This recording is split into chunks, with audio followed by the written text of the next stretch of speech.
Hello guys, I'm MK Roy and today we have the topic refraction of light. Okay, we have seen till now reflection of light and chapter has been completed.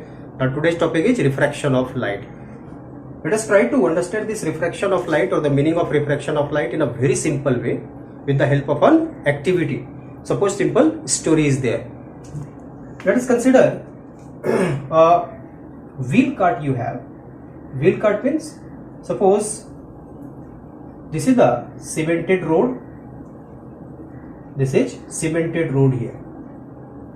Very smooth, plain road is there. Very smooth road. No obstructions are there. और इस road पर एक wheel cart है आपके पास. वो wheel cart suppose 2 wheels are there. यहां एक व्हील है, एक व्हील यहां है. ठीक है. Suppose this is wheel 1, this is wheel 2. और इस तरह से है ना, इस तरह से सपोज ये रोड है. इस रोड पर एक गाड़ी आप हैंडल पकड़ के चले जा रहे हो. ये हैंडल है, यहां इसे पकड़ के पुश कर रहे हो और ये गाड़ी इस पर चल रही है. ठीक है. ये इस पर चल रही है. दोनों चक्के की स्पीड सेम है. ठीक. Now this is axle. This is called axle. जिस एक्सल पर दोनों चक्का लगा हुआ है. यहां एक व्हील है कि यहां व्हील है. ठीक है. समझने के लिए बड़ा सिंपल सा है. ये चला जा रहा है. See the direction. It is originally moving in this direction. Okay. इस डायरेक्शन में चली जा रही है और दोनों चक्के की स्पीड सेम है. नाउ व्हाट हैपेंस, सडनली चलते चलते सपोज किया जाए कि इस चक्के के पास यहां एक ग्रास का पैच आ गया. अचानक एक ग्रास पैच आ गया. ये घास का एक पैच आ गया है ना. सपोज ग्रास का फील्ड आ गया. यहां इस तरह से गाड़ी चल रही है, आप चला रहे हो और अचानक ग्रास का एक पैच आ गया. जैसे ग्रास का पैच आया, what will happen? Can we say that the speed of this wheel will remain same as with the speed of this wheel? क्या दोनों व्हील का स्पीड सेम होगा in this case? No, because here is grass. और यहां क्या होगा? एक friction हो जाएगा. इस चक्के के बीच में और ग्रास के बीच में एक फ्रिक्शन आएगा and the speed of this wheel 1 will get reduce. Now second thing, जैसे स्पीड ये कम हो जाएगी, इसकी स्पीड तो कम नहीं होगी क्योंकि ये किस पर चल रहा है? ये सीमेंटेड फ्लोर पर है. ये सीमेंटेड फ्लोर पर ही ये चल रहा है. पहले दोनों की स्पीड सेम थी तो ये एक्सल इस तरह से सीधा था, ये चला जा रहा था. अचानक जैसे ये व्हील ग्रास पैच में फंस गया, इसकी स्पीड कम हो गई. अब ये स्पीड तो बरकरार रखेगा ना, ये तो चला जाएगा इसी तरह से. So what shall be the direction of this wheel, this axle? This will get turned by like this, isn't it? Because इसका स्पीड ज्यादा है, इसका स्पीड अचानक यहां कम हो गया. अब ऐसा तो नहीं हो सकता ना कि ये व्हील अपना चला जाएगा और ये व्हील यहीं छूट जाए. नहीं हो सकता, because this is connected with this axle. So this axle will turn like this, isn't it? So what I am trying to say here that as speed of this wheel reduces, now this axle will take the situation like this, isn't it? Situation like this. और यहां कौन हो जाएगा? Wheel 2 हो जाएगा. Suppose wheel 1 यहां है. अब देखो what is the change in the direction of this axle. Original it was in this direction, but as soon as there is change in the speed of one wheel due to change in the medium. Medium कैसे? एक cemented medium ले लिया जाए, एक दूसरा medium आ गया, grass medium आ गया. Suppose change in medium reduces the speed of one wheel and there is change in the direction of the axle also. That is whole wheel का डायरेक्शन देखिए change हो गया. होल कार्ट का, ये जो cart था, इस कार्ट का डायरेक्शन चेंज हो गया. कैसे हो गया? अब इस व्हील का डायरेक्शन देखिए कहां हो गया, लाइक दिस. यानी it was moving like this. As soon as speed get reduce, the direction changes like this. ये डायरेक्शन ऐसे चेंज हो गया, चक्का चलता रह गया, ये स्लो हो गया और ये डायरेक्शन चेंज हो गया. In this same way light phenomenon takes place. Okay.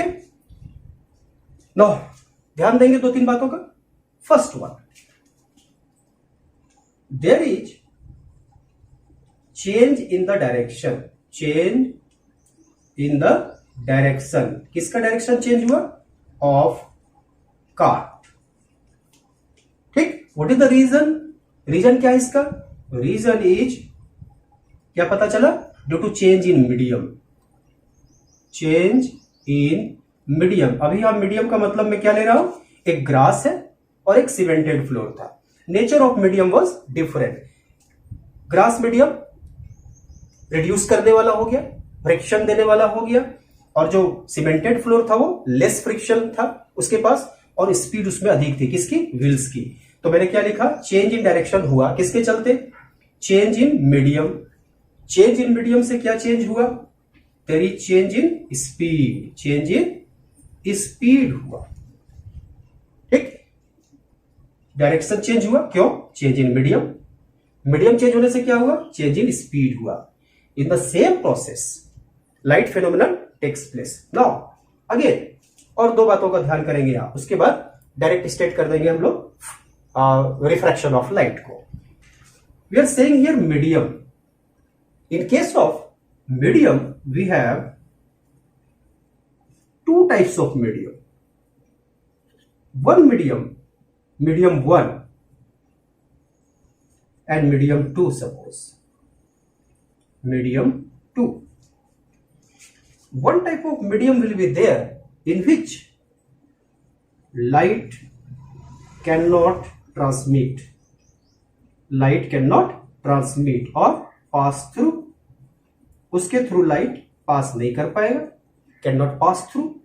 General medium जैसे ले लिया जाए सॉइल मीडियम, सपोज सॉइल ले लिया जाए, पेपर ले लिया जाए, ठीक है ना, एटसेट्रा एटसेट्रा। इन सारे मीडियम में क्या होगा? लाइट पार नहीं करेगा उसके थ्रू, ट्रांसमिट नहीं करेगा। ठीक है।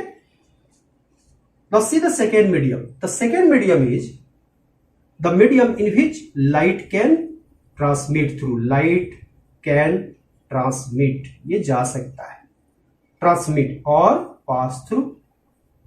ठीक है, pass through. Okay, now we are concerned here with this type of medium because we are going to deal with the light one। बाकी किसी चीज को नहीं ले रहा हूं, लाइट को ले रहा हूं। इसलिए मीडियम, जिस मीडियम में लाइट का आना जाना हो सकेगा, संभव होगा, उस मीडियम के बारे में हम लोग बोलेंगे। And what is called this medium? This type of medium in which light can transmit और pass through is known as optical medium. What medium? Optical medium. यानी हम इस ऑप्टिकल मीडियम से मायने रखेंगे, और ऑप्टिकल मतलब जहां भी लाइट रिलेटेड कोई भी फेनोमेनन होगा वहां ऑप्टिक्स टर्म आएगा। जैसे हम लोग बोलते हैं जो आंख का इलाज वगैरह करते हैं वो जो ऑप्टिशियन होते हैं, ऑप्टिक्स मतलब all the branches related to light one. Now guys we have density. दूसरा टर्म क्या देखेंगे हम लोग? डेंसिटी। क्योंकि हमने अभी बोला कि डेंसिटी यहां चेंज हुआ, मीडियम चेंज हुआ, मतलब मास पर यूनिट वॉल्यूम चेंज हुआ, डेंसिटी चेंज हुआ। Density is also of two types. यहां दो डेंसिटी की चर्चा करेंगे। नंबर वन, अभी जैसे मीडियम हमारे पास आया, दो मीडियम, एक सिंपल मीडियम, जनरल मीडियम जिसे मैं बोलता हूं, और वो मीडियम क्या है? सॉइल मीडियम था, पेपर मीडियम था। इसका मतलब क्या हुआ? उसमें लाइट ट्रांसमिट नहीं कर सकता है, उसमें लाइट पास नहीं कर सकता। दूसरा मीडियम कौन सा था? जिसमें लाइट ट्रांसमिट कर सकता है, जिसमें लाइट पास कर सकता है। राइट, हमें किस मीडियम से लेना देना है? उस मीडियम से जिसमें लाइट का आना जाना हो सके। ठीक है, and that medium is known as optical medium. Now each medium has different density. Now what about density? There are two types of density. एक तो हो गया जिसे मैं बोलता हूं mass density. Mass density is what? Up to class 9 we have studied that this density is mass per unit volume. Any material body has density and that is called mass density, mass per unit volume।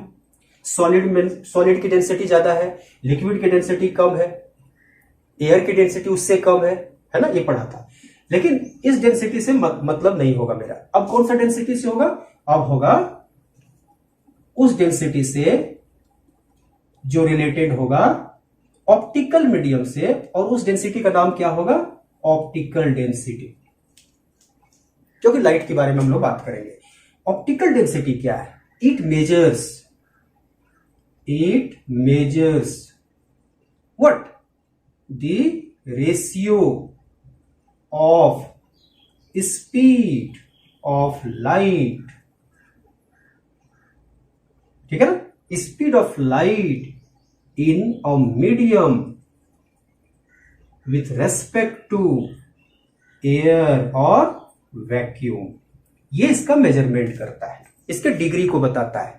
यानी simple भाषा में बोला जा सकता है optical medium में optical density means optical density measures how fast और how slow the light can pass through that medium. Okay, उस मीडियम से, ऑप्टिकल मीडियम से लाइट कितना तेजी के साथ या कितना स्लो रेट से पास कर सकता है, कितनी कठिनाई हो सकती है पास करने में, that is related to optical density. Now dear students, very important thing about this optical density also and mass density. What we have found, there is two types of density, one is mass density and second is optical density. ठीक है, अब यहां ध्यान से सुनेंगे, ये कोई जरूरी नहीं है कि जिसका मास डेंसिटी ज्यादा हो उसका ऑप्टिकल डेंसिटी भी ज्यादा होगा। ऑप्टिकल टर्म याद रखें किसके लिए, लाइट के लिए, जिसमें लाइट का ट्रांसमिशन हो सके, यानी जनरल डेंसिटी की बात हम लोग नहीं कर रहे हैं। जिसकी मास डेंसिटी ज्यादा है, ये तो कोई भी मीडियम हो सकता है, ये ऑप्टिकल मीडियम भी हो सकता है, ठीक है। ऑप्टिकल मीडियम जिसकी डेंसिटी ज्यादा हो, मास डेंसिटी ज्यादा हो, कोई जरूरी नहीं है कि उसका ऑप्टिकल डेंसिटी भी ज्यादा हो, right. Take an example here, suppose we have two optical medium, general medium नहीं हुआ, अब ये ऑप्टिकल मीडियम कौन, वाटर, और सेकेंड कौन हुआ, suppose kerosene oil, kerosene oil है ना, केरोसिन तेल ले लिया हमने, और एक वाटर ले लिया, सपोज ग्लास ले सकता हूं, है ना, टर्पेंटाइन ऑयल ले सकता हूं, बेंजीन ले सकता हूं, फ्लिंट ग्लास ले सकता हूं, डायमंड ले सकता हूं, this all are medium in which light can transmit, right. So this are known as optical medium. अब देखो वाटर और केरोसिन ऑयल में किसकी डेंसिटी ज्यादा है, density means mass per unit volume तो बोल ही रहे हैं, लेकिन यहां कौन सा टर्म यूज करेंगे, ऑप्टिकल डेंसिटी, मतलब how speed of light gets changed, ठीक है। अब बताओ, अगर केरोसिन ऑयल को वाटर के ऊपर में ड्रॉप बाय ड्रॉप गिरा दे तो क्या वो केरोसिन ऑयल वाटर के नीचे चला जाएगा, नहीं जाएगा। इसका मतलब this is more denser than this one, water is more denser than kerosene.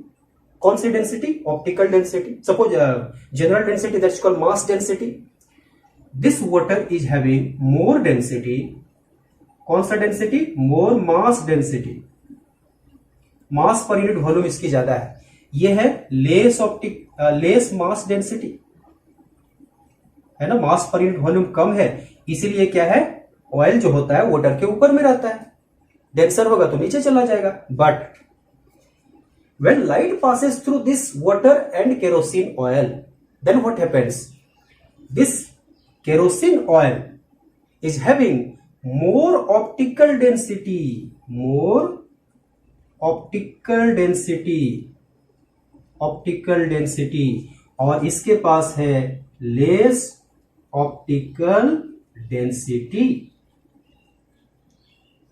इसका मतलब जब लाइट वाटर से पास करेगा तो स्पीड घटेगा, क्योंकि एयर से वाटर में जाएगा तो घटेगा, अकॉर्डिंग टू दिस रूल। जैसे उसे एक ऑब्स्टेकल मिलेगा, फ्रिक्शन जैसा कुछ मिलेगा, है कि नहीं, लड़ाई होगी किसी पार्टिकल से कहीं ना कहीं, तो क्या करेगा, स्पीड घटेगा। यानी लाइट का स्पीड तो वाटर में भी घटेगा अगर एयर से आता है, और एयर से अगर केरोसिन ऑयल में आता है तो यहां भी घटेगा।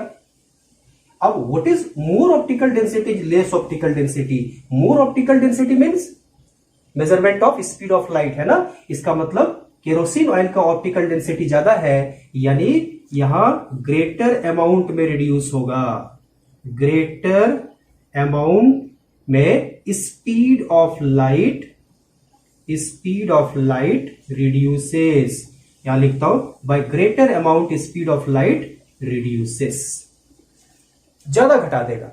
लेकिन वही ये जो वाटर होगा वो उतना कम नहीं कर पाएगा, तो यहां क्या लिखते हैं, by smaller amount, by smaller amount speed of light reduces. Reduce तो दोनों में होगा, लेकिन सपोज इसमें हो गया 2 मीटर पर सेकेंड स्मॉलर अमाउंट में, ठीक है, तो यहां कितना रहा होगा, 1 मीटर पर सेकेंड का स्पीड, यानी एयर में तो सेम स्पीड से आया।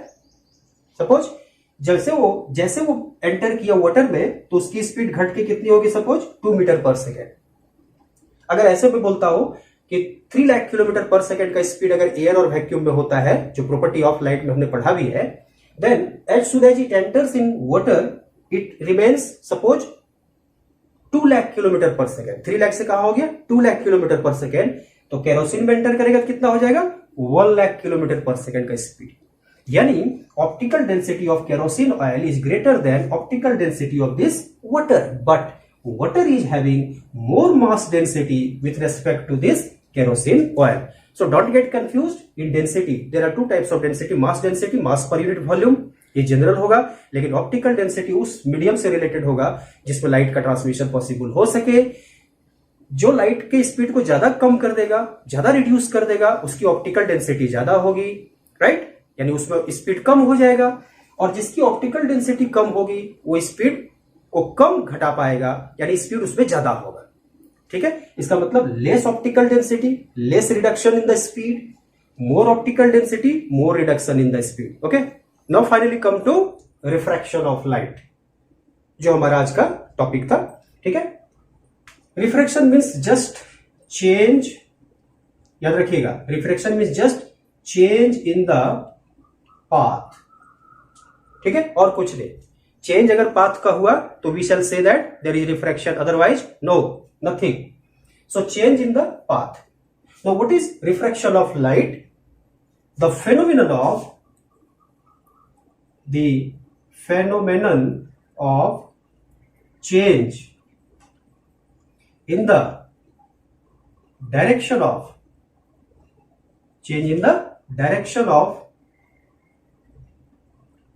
the path of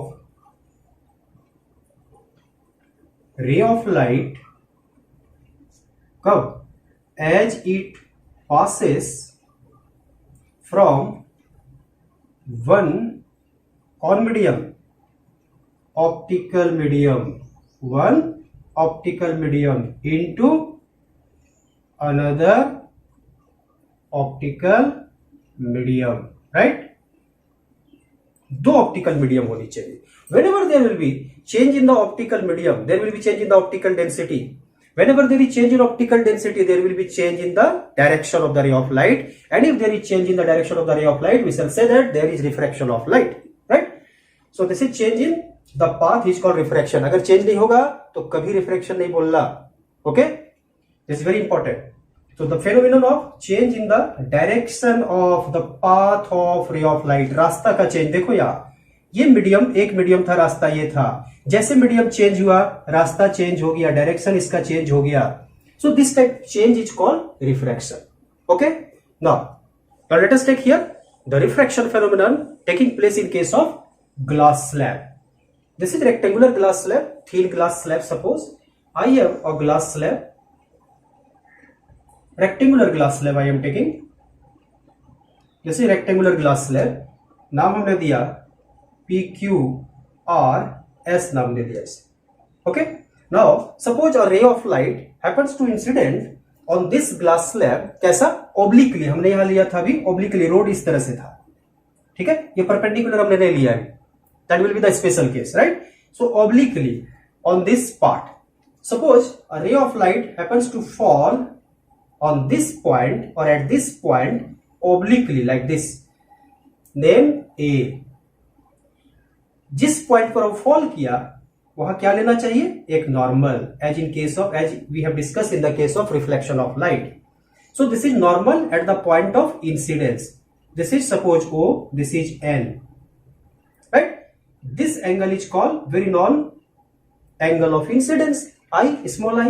Now this is glass medium, this is optically denser medium, this is second medium, this is first medium, this is suppose air और vacuum medium, space medium हो सकता है, air हो सकता है, जिसमें स्पीड ऑफ लाइट सबसे ज्यादा होता है। ठीक है ना? This is called rare medium, rare medium. Rare मतलब विरल, हल्का, और डेंसर मतलब घना। ठीक है, नाउ पहले से हमने देखा है जहां पर वो घना मिलेगा, जहां डेंसर मीडियम मिलेगा, वहां स्पीड रिड्यूस हो जाएगी, और अगर स्पीड रिड्यूस तो वो चेंज इन डायरेक्शन होगा। अब वो चेंज किधर होगा? Let us see here. As soon as this AO incident light happens to fall over here, there is change in the medium. एक एयर मीडियम से वो कहा जा रहा है, ग्लास मीडियम में जा रहा है। जैसे ग्लास मीडियम एंटर करेगा, there will be change in the speed of that light because this is optically denser medium. और क्या होगा ये पता है, स्पीड रिड्यूस हो जाएगा, स्पीड घट जाएगा। Now see here we have formula distance equals velocity into time. Now there is wave theory, light में एक वेव थ्योरी है related because light is an electromagnetic wave. एक थ्योरी है, क्या थ्योरी है कि लाइट जब एक पार्ट से दूसरे पार्ट में इस मीडियम से होके पास करेगा तो टाइम फैक्टर रिमेन्स सेम, ये चेंज नहीं होता है। लाइट कहीं से भी जाए, लाइट का स्पीड कुछ हो जाए, घटे चाहे बढ़े, that time will remain same. Time वो फिक्स रखेगा यहां से यहां पार होने में, that is wave theory. Now see if time remains same then distance is directly proportional to this velocity. Okay, very clear? Now we say that when light enters from air to this glass, speed gets reduced. Speed घट गया, जैसे speed घटा distance भी क्या होगा, घट जाएगा। Speed जैसे घटा डिस्टेंस क्या होगा, घट जाएगा। स्पीड अगर बढ़ गया तो डिस्टेंस भी बढ़ जाएगा। कहने का मतलब ये हुआ कि जब ये रे ऑफ लाइट यहां से यहां पास करेगा, जैसे एंटर करेगा स्पीड घटा, अब वो दिशा चेंज करेगा। दिशा चेंज किधर होगा, वो ऐसे आएगा या ऐसे जाएगा, ये कैसे पता चलेगा? दैट इज फ्रॉम हियर वो कम से कम लेंथ लेगा अगर स्पीड घटेगा। स्पीड घटेगा लेंथ कम लेगा क्योंकि समय उसे बचाना है, स्पीड कम हो चुका है, राइट? देखो यार, अगर यहां से पास करके यहां आना है तो इस रेक्टेंगुलर ग्लास स्लैब में सबसे छोटा डिस्टेंस कौन होगा? सबसे छोटा डिस्टेंस होता है परपेंडिकुलर, ये सबसे छोटा डिस्टेंस होगा।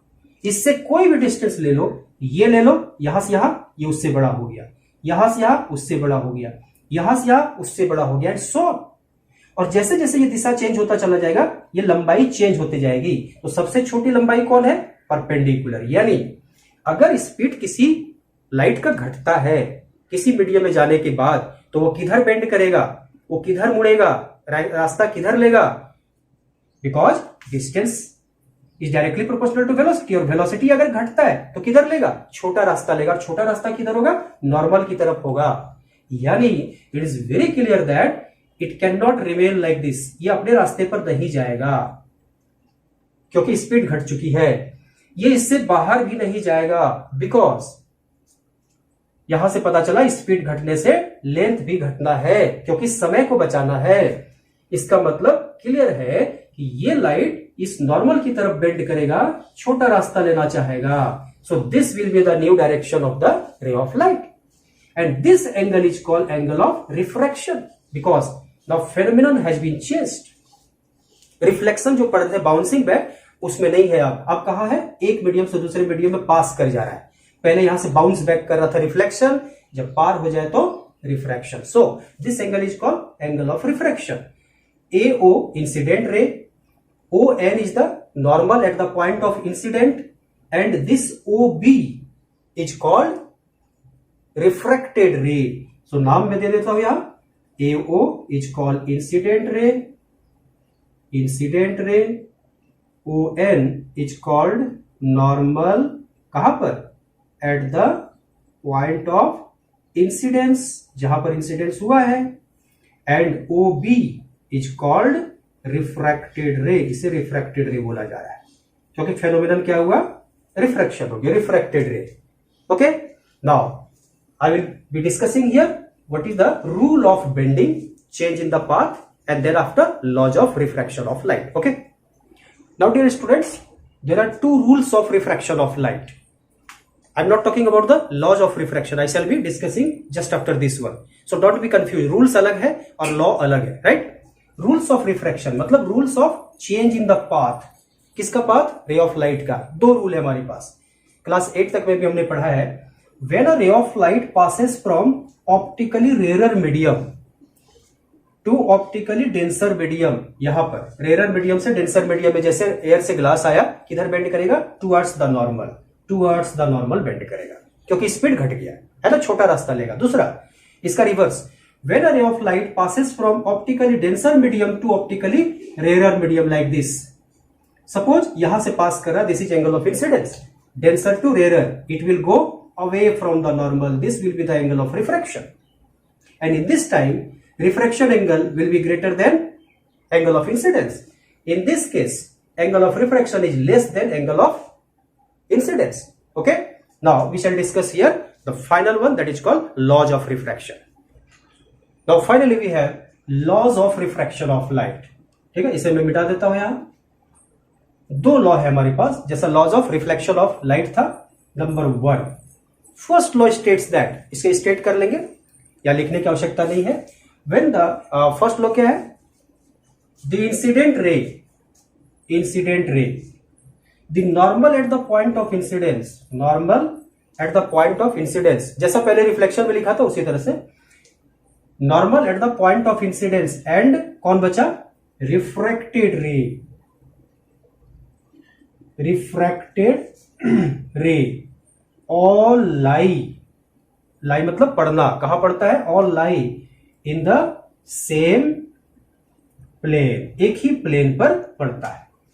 लेकिन यहां पर ध्यान देने वाली बात है, इन केस ऑफ रिफ्लेक्शन में क्या था, ये तीनों एक ही प्लेन में भी पड़ता था. प्लेन मतलब इस बोर्ड के प्लेन पर पड़ रहा है, ऐसा नहीं है कि इंसिडेंस इस बोर्ड पर हुआ और रिफ्रैक्शन कहां चला गया, हवा में चला गया. इंसिडेंस इस बोर्ड के ऊपर में हुआ और नॉर्मल कहां हो गया, हवा में हो गया, ऐसा नहीं है. एक ही प्लेन पर, इस प्लेन पर. उसमें क्या था, प्लेन भी सेम था और मीडियम भी सेम था. ठीक है, so very important to note here plane is same. In case of reflection there was medium same और प्लेन भी सेम था. लेकिन यहां क्या है, प्लेन सेम है लेकिन मीडियम अलग अलग है. इंसिडेंट रे रेयर मीडियम में है और रिफ्रैक्टेड रे कहां है, डेंसर मीडियम में है. ठीक है ना. रिफ्लेक्शन में क्या हुआ करता था, बाउंसिंग बैक था. Incident ray rare medium, reflected ray rare medium, normal also rare medium. एक ही मीडियम में सब था, एक ही प्लेन में सब था. लेकिन अभी क्या है, इंसिडेंट कहीं है, रिफ्रैक्शन कहीं है, नॉर्मल कहीं है. ठीक है, सो यहां पर ध्यान देंगे, हम लोग चेंज करना चाहेंगे. यहां पर incident ray normal at the point of incidence, refracted ray all lie in the same plane. लेकिन क्या लिखना चाहिए हमको बाद में, not in the same medium. Right, सभी एक मीडियम में नहीं पड़ता है. This was the first law. Now second law, this is very very important और सारा न्यूमेरिकल प्रॉब्लम इसी सेकेंड लॉ पर रिलेटेड होगा, इसी के इर्द गिर्द घूमेगा. What is second law, the ratio of sine of, trigonometric function है, sine of angle of incidence, that is called sine i. यहां पर ई नहीं लगा रहे हैं, यहां पूरा लिखते हैं साइन या SIN लिख रहे हैं, sine of angle of incidence. Suppose ये 30 degree, sine 30 degree, sine 40 degree, sine 45 degree, sine 90 degree and so on. The ratio of sine of angle of incidence to the, ratio के साथ क्या लगाते हैं, टू लगाते हैं, to the sine of angle of refraction. Sine of angle of refraction क्या लिखना चाहिए, साइन R, यानी sine of angle of refraction. This one, suppose this is 45 degree, sine 45 degree, 50 degree, sine 50 degree and so on. किसका किसका ratio, sine of angle of incidence to the sine of angle of refraction is a constant. ये कभी नहीं बदलता, is a constant. किसके लिए, for the given pair of media.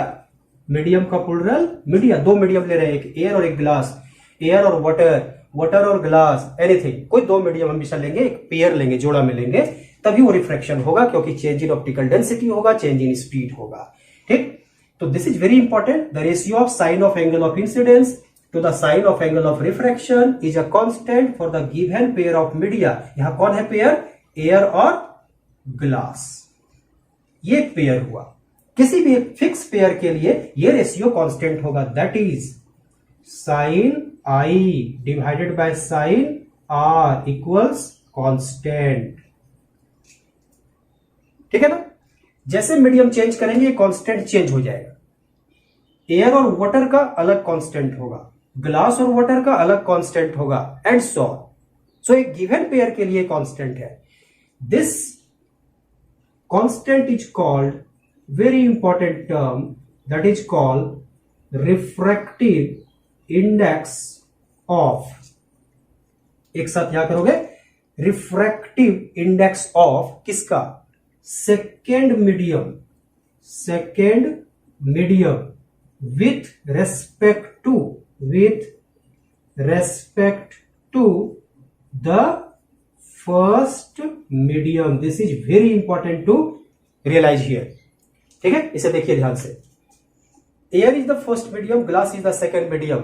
यानी ये रिफ्रैक्टिव इंडेक्स, ये जो ratio sine i by sine r होगा, वो किसका रिफ्रैक्टिव इंडेक्स कहलाएगा, ग्लास का कहलाएगा. That is second medium with respect to first medium. I have written here this constant is called, जो भी आएगा 1.2 आएगा, 1.3 आएगा, 1.5 आएगा, कुछ भी आएगा, whatever it may be constant, that will be termed as refractive index of the second medium with respect to the first medium. Okay, suppose इसे उल्टा किया जाए, light ray goes from glass to air.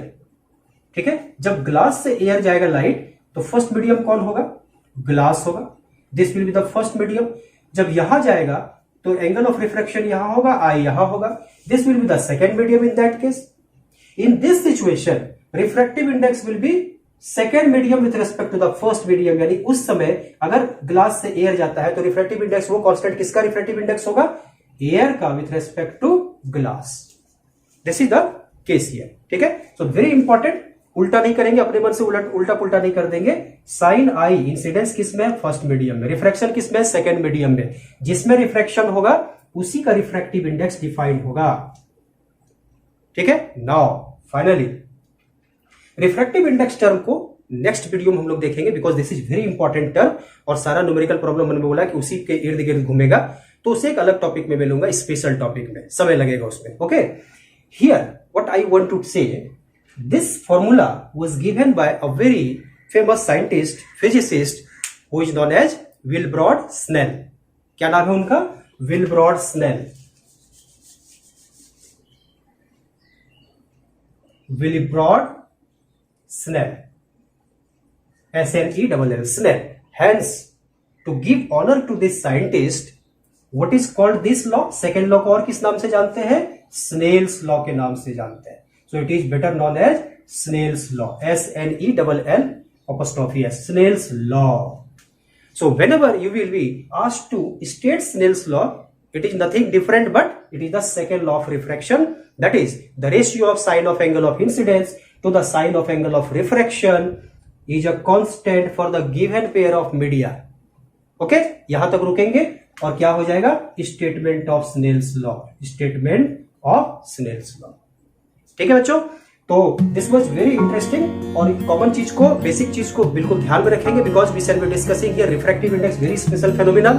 और उसमें refraction में refractive index जब discuss करेंगे उस समय इन सारी छोटी छोटी बातों का ध्यान रखना है. So don't forget, go on revision again and again and see all the basic facts. Okay, thank you, bye.